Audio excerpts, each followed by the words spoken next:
Welcome to the शिक्षा capital. UP triple SC की आपकी सीरीज चल रही है प्रैक्टिस सेट्स को लेके, जिसमें आपके पीवाईक्यू शामिल हैं। इसके साथ ही साथ महत्वपूर्ण प्रश्न शामिल हैं जो परीक्षाओं में जिनके आने की संभावनाएं हैं।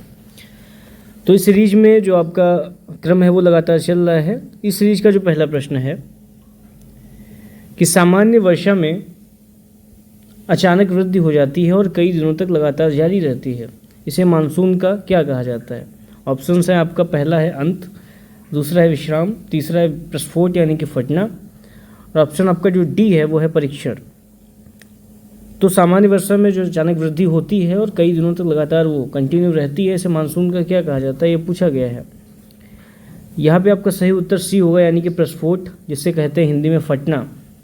जैसा कि आपको पता है कि मानसून के आगमन के वजह से अचानक होने वाली जो वर्षा होती है, जो बारिश होती है, उसको मानसून का प्रस्फोट या फटना कहते हैं। तो ये आपको ध्यान रखना है कि सामान्य वर्षा में अचानक वृद्धि हो जाती है और कई दिनों तक लगातार जारी रहती है, इसे मानसून का प्रस्फोट या फटना कहा जाता है। अगला प्रश्न है कि जीएमटी का पूर्ण रूप क्या है? Option A Greenwich mega time, option B Greenwich mean time, option C Greenwich mid time, option D gold mean time. GMT का पूर्ण रूप यानी कि फुल फॉर्म यहाँ पे पूछा गया है। तो आपका जो सही ऑप्शन यहाँ पे हो जाएगा वो आपका बी हो जाएगा, यानी कि ग्रीनविच मीन टाइम।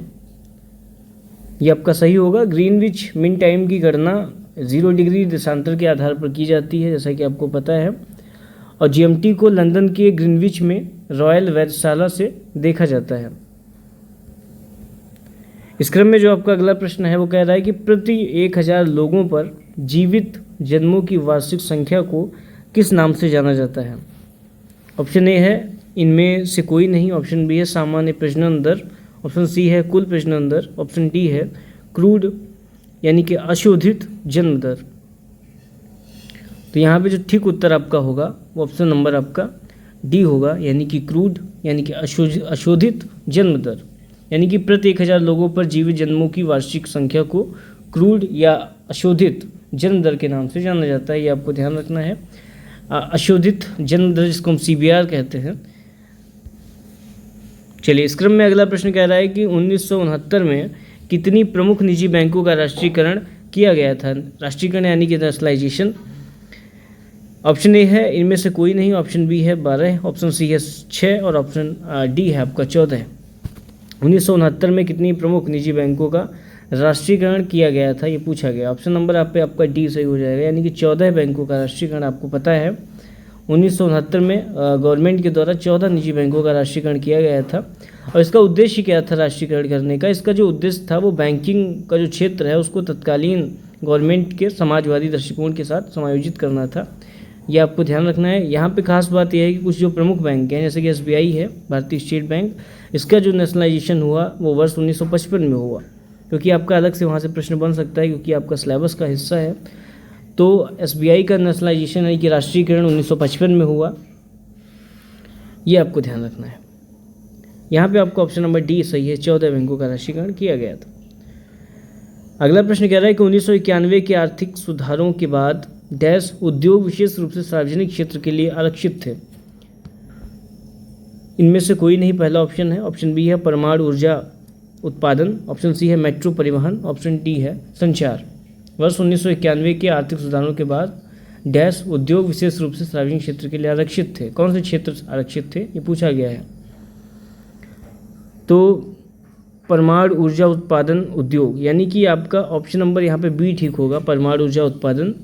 1991 के आर्थिक सुधारों के बाद, यानी कि 1991 में जो आपका एलपीजी आया था, यानी कि उदारीकरण, निजीकरण, वैश्वीकरण, ये उसी के अंतर्गत। तो 1991 के आर्थिक सुधारों के बाद परमाणु ऊर्जा उत्पादन उद्योग विशेष रूप से सार्वजनिक क्षेत्र के लिए आरक्षित थे। तो यहाँ पे आपका ठीक होगा।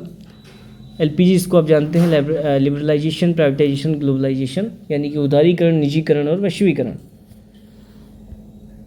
चलिए, अगला प्रश्न कह रहा है कि डैश योजना उद्योग के आयोग के अंतिम उपाध्यक्ष थे।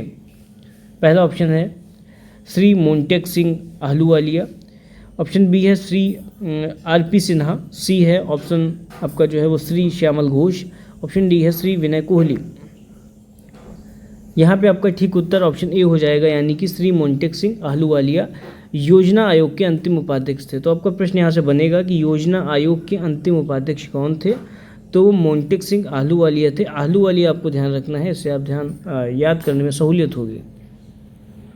जैसा कि आपको पता है कि 1 जनवरी 2015 को योजना आयोग के स्थान पर नीति आयोग का गठन किया गया था, ये आपको ध्यान रखना है। और इसके अध्यक्ष कौन होते हैं, नीति आयोग के अध्यक्ष आपका पूछा जा सकता है। तो नीति आयोग के जो अध्यक्ष होते हैं वो भारत के प्रधानमंत्री होते हैं, ये आपको ध्यान रखना है।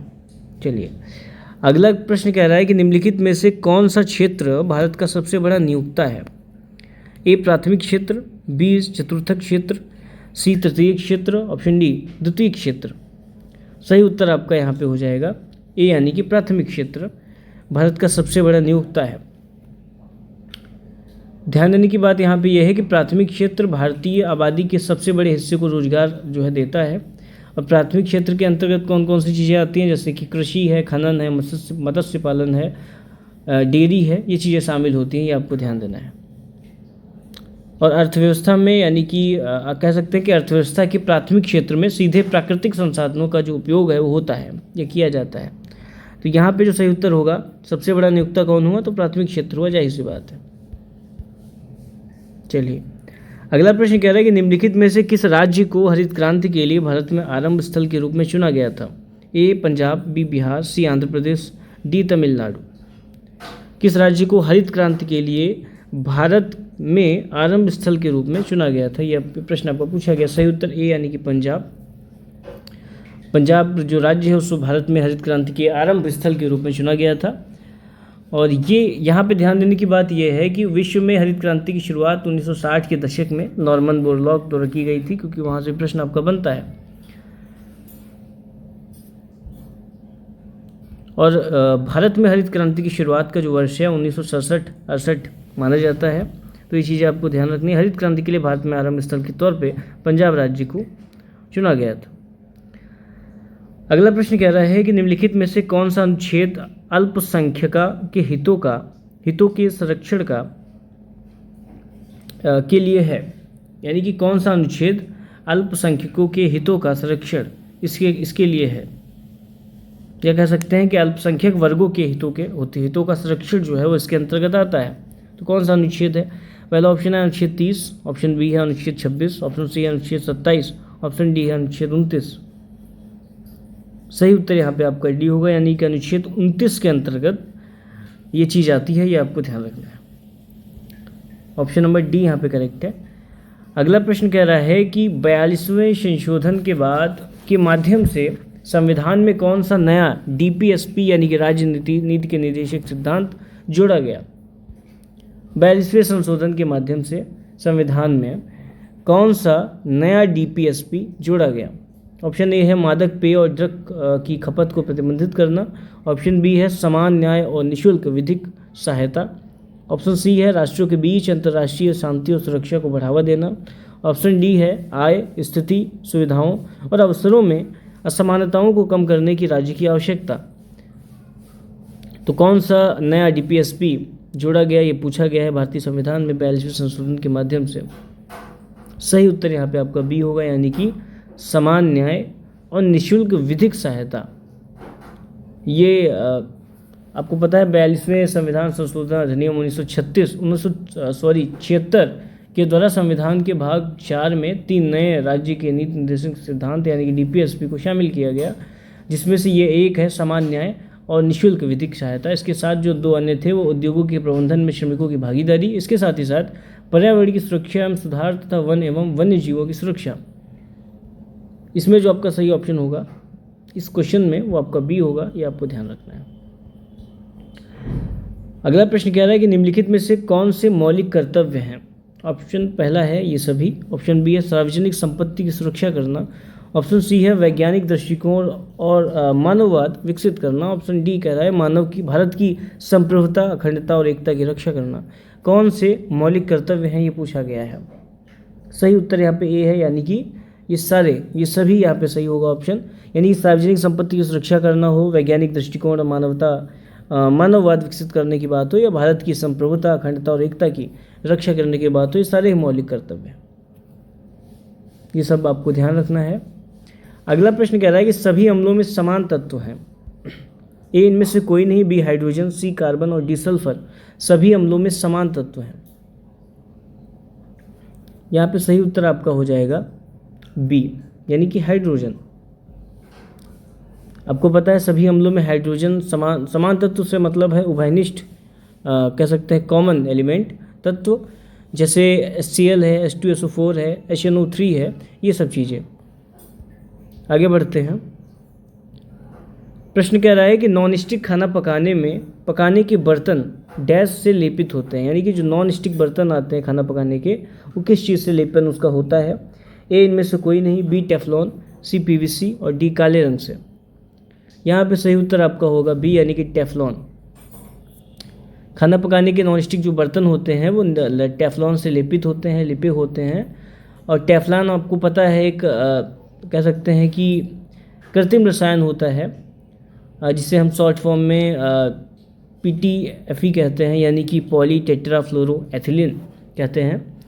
और जैसा कि मैंने बताया नॉन स्टिक बर्तनों में खाना पकाने पर यह जो टेफ्लॉन होता है ये क्या काम करता है कि बर्तन में जो भोजन है वो चिपकता नहीं है, लेकिन इस स्वास्थ्य के लिए बहुत हानिकारक होता है। यहाँ पे ये बात ध्यान रखने की ज़रूरत है कि जो टेफ्लॉन होता है स्वास्थ्य के अनुकूल नहीं होता।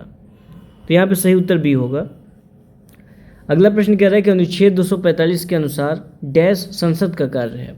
ए सरकार की आलोचना करना, बी शासन करना, सी कानून बनाना और डी कर एकत्र करना, यानी कि टैक्स कलेक्ट करना। तो अनुच्छेद 245 के अनुसार क्या संसद का कार्य है, ये पूछा गया है। सही उत्तर सी है, यानी कि कानून बनाना। अनुच्छेद 245 के अनुसार कानून बनाना संसद का कार्य है, यानी कि भारतीय संविधान अनुच्छेद 245 के अनुसार संसद का कार्य कानून बनाना है। अनुच्छेद 245 के अंतर्गत यह प्रावधान किया गया कि संविधान के उपबंधों के अधीन रहते हुए संसद भारत के संपूर्ण राज्य क्षेत्र या कह सकते हैं उसके किसी भाग के लिए विधि बना सकेगी, और राज्य का विधानमंडल उस संपूर्ण राज्य या किसी भाग के लिए विधि बना सकेगा। तो यहाँ पे सही उत्तर आपका जो होगा अनुच्छेद 245 के अनुसार कानून बनाना क्या है, संसद का कार्य है। ऑप्शन सी यहाँ पे करेक्ट है। अगला प्रश्न कह रहा है कि सरकारिया आयोग निम्नलिखित में से किससे संबंधित है। ए चुनाव सुधारों, बी केंद्र और राज्य संबंध, सी भारत में प्रेस की स्वतंत्रता, ऑप्शन डी है बैंकिंग और वित्तीय क्षेत्र। सरकारिया आयोग किससे संबंधित है ये पूछा गया है, किस विभाग से संबंधित है ये पूछा गया है, ये आपको बताना है। यहाँ पर जो सही उत्तर है वो आपका बी है, यानी कि केंद्र और राज्य संबंध। सरकारी आयोग किससे संबंधित है, केंद्र और राज्य के जो संबंध है उससे संबंधित है, यानी कि केंद्र और राज्य यानी कि स्टेट गवर्नमेंट और सेंट्रल गवर्नमेंट के बीच जो तत्कालीन व्यवस्थाओं के कार्यकरण की समीक्षा होती है उसके लिए केंद्र सरकार के द्वारा मार्च 1983 को न्यायमूर्ति रणजीत सिंह सरकारिया की अध्यक्षता में 3 सदस्यीय आयोग का गठन किया गया। ये चीज़ें आपको कुछ इसके बारे में ध्यान रखनी है। अगला प्रश्न कह रहा है कि प्रकाश वर्ष डैश का एक माप है। ए इनमें से कोई नहीं, बी हवाई जहाज़ों की गति, सी प्रकाश की गति और डी तारकीय दूरी। सही उत्तर यहाँ पे डी है, यानी कि तारकीय दूरी। प्रकाश वर्ष तारकीय दूरी का एक माप है। ध्यान देने की बात यह है कि प्रकाश वर्ष एक खगोलीय माप है। इसका जो प्रयोग होता है वो अंतरिक्ष में तारों और ग्रहों के बीच की दूरी का आकलन करने के लिए किया जाता है। तो प्रश्न आपका बन सकता है कि अंतरिक्ष में तारों और ग्रहों के बीच की दूरी का आकलन करने के लिए किस यंत्र का प्रयोग किया जाता है। तो आपको बताना है प्रकाश वर्ष। और प्रकाश वर्ष है क्या, तारकीय दूरी का एक माप है, यह चीज़ आपको ध्यान रखनी है। और एक प्रकाश वर्ष एक खगोलीय माप है, ये भी ध्यान देने की बात है। यहाँ से प्रश्न आपके एक एक सिंगल बाय सिंगल बन सकते हैं। अगला प्रश्न कह रहा है कि निम्नलिखित में से कौन सबसे बुद्धिमान स्तनधारी है। ए चूहा, बी व्हेल, सी डॉल्फिन और डी हाथी। जाहिर सी बात है, बहुत इजी प्रश्न है। सही उत्तर डॉल्फिन होगा, यानी कि ऑप्शन नंबर सी है वो करेक्ट है। सबसे बुद्धिमान स्तनधारी माना गया है इस कह सकते हैं जानवर को। ये चीज़ें आपको ध्यान रखनी है। इस क्रम में जो आपका अगला प्रश्न है, पौधों का विकास किससे प्रभावित होता है। ए प्रकाश की गुणवत्ता, मात्रा और अवधि से, बी केवल प्रकाश की गुणवत्ता, सी प्रकाश की गुणवत्ता और मात्रा, डी प्रकाश की गुणवत्ता और अवधि। तो पौधों का विकास किससे प्रभावित होता है ये पूछा गया है। पौधों का जो विकास होता है वो प्रकाश की गुणवत्ता और मात्रा और अवधि से प्रभावित होता है। यहाँ पे ये उत्तर आपका सही होगा, यानी कि option number A is the correct answer. चलिए अगला प्रश्न कह रहा है कि स्थावर का विलोम क्या है, यानी स्थावर जो शब्द है इस शब्द का उल्टा क्या है। स्थावर का जो विलोम होगा ए जंगम, बी सचल, सी चंचल और डी चेतन। यहाँ पे जो स्थावर का उल्टा होगा वो जंगम होगा, यानी कि ऑप्शन नंबर ए आपका करेक्ट आंसर है। यहाँ पे ध्यान देने के बाद जो अन्य ऑप्शन है, सचल का आपका अचल होगा, चंचल का विलोम स्थिर होगा और चेतन का विलोम अचेतन होगा। स्थावर का आपको ध्यान रखना है जंगम। अगला प्रश्न है कि बिल्ली को पहले ही दिन मारना चाहिए, इसका अर्थ क्या होता है। ऑप्शन ए है रौब पहले ही दिन पड़ता है बाद में नहीं। ऑप्शन बी है भय का समन शुरू में ही कर देना चाहिए। ऑप्शन सी कह रहा है कि जिस व्यक्ति के आश्रम में रहना उसी को हानि पहुंचाना। ऑप्शन डी है बुरा समय आते ही सचेत हो जाना चाहिए। तो बिल्ली को पहले दिन मारना चाहिए, इसका अर्थ क्या है यहाँ पे ये आपको बताना है। यहाँ पर सही उत्तर बी होगा, यानी कि भय का शमन शुरू में ही कर देना चाहिए। इसका अर्थ जो हुआ वो बिल्ली को पहले ही दिन मारना चाहिए, इससे संबंधित है, तो ये आपको ध्यान रखना है। चलिए अगले प्रश्न की तरफ बढ़ें। स्वल्प का संधि विच्छेद क्या होगा। ए मु धन अल्प, बी है स्व धन अल्प, सी है स धन अल्प, डी है सु धन अल्प। तो स्वल्प का संधि विच्छेद पूछा गया है, सही उत्तर आपका डी होगा, यानी कि सु धन अल्प। ये आपका सही संधि विच्छेद है और यहाँ पे यड़ संधि है, ये आपको ध्यान रखना है। तो यहाँ पे सही उत्तर आपका डी हो गया, सु धन अल्प। अगला प्रश्न कह रहा है कि इति और ईति का सही अर्थ भेद है। ए पूर्णता इच्छा, बी समाप्ति विघ्न, सी प्रारंभ विश्वास और डी पीड़ा समापन। इति और ईति का सही अर्थ भेद है, सही उत्तर बी होगा, यानी कि समाप्ति और विघ्न। ये चीज़ें आपको ध्यान रखनी है। अगला प्रश्न कह रहा है कि ईश्वर में विश्वास रखने वाला इस शब्द समूह के लिए एक शब्द बताइए, यानी कि जो ईश्वर में विश्वास रखने वाला है उसे क्या कहते हैं। आस्तिक कहते हैं, भक्त कहते हैं, नास्तिक कहते हैं या श्रद्धावान कहते हैं। तो आस्तिक कहते हैं, यानी कि ऑप्शन नंबर ए यहाँ पे आपका करेक्ट होगा। ईश्वर में विश्वास रखने वाला इस शब्द समूह के लिए एक शब्द क्या होगा, आस्तिक होगा। अगला प्रश्न आपका कह रहा है 1 जनवरी 2006 को रविवार था, 1 जनवरी 2010 को सप्ताह का कौन सा दिन था, ये पूछा गया है। तो ये तो आप रीजनिंग के तहत आप प्रश्न पढ़ते हैं, तो ये आपको बताना है यहाँ पे कौन सा जो प्रश्न है वो कौन सा जो ऑप्शन है वो यहाँ पे ठीक होगा। अब जब निकालेंगे तो आपको पता चलेगा, यहाँ पे जो ऑप्शन नंबर डी है वो करेक्ट होगा, यानी कि शुक्रवार उस दिन था। चलिए आगे बढ़ते हैं। अगला प्रश्न कह रहा है कि निम्नलिखित में से कौन सा भारत का सबसे छोटा केंद्र शासित प्रदेश है। ए दमन और दीव, बी लद्दाख, सी अंडमान और निकोबार द्वीप समूह और डी लक्षद्वीप। तो कौन सा भारत का सबसे छोटा केंद्र शासित प्रदेश है, सही उत्तर आपको पता है कौन सा होगा। सही उत्तर यहाँ पे आपका कौन सा होगा, लक्षद्वीप। भारत का सबसे छोटा जो केंद्र शासित प्रदेश है वो लक्षद्वीप को माना जाता है। लक्षद्वीप आपको पता है एक द्वीप समूह है जिसमें 32 वर्ग किलोमीटर के क्षेत्र के साथ 36 द्वीप हैं, ये ध्यान देने की बात है। चलिए तो इस सीरीज में हमने कुछ महत्वपूर्ण प्रश्नों को देखा। ये क्रम आपका लगातार सीरीज का चलता रहेगा, जिसमें हम लगातार आपके जो प्रश्न है वो देखते रहेंगे। ऐसे प्रश्न जो पीवाईक्यू में आए थे, पीवाईक्यू क्वेश्चंस के तौर पे देखे जा चुके हैं, और इसके साथ ही साथ ऐसे प्रश्न जो मॉडल क्वेश्चंस के तौर पे हैं जिनके आने की संभावना है। फिर मिलते हैं, तब तक के लिए जय हिंद।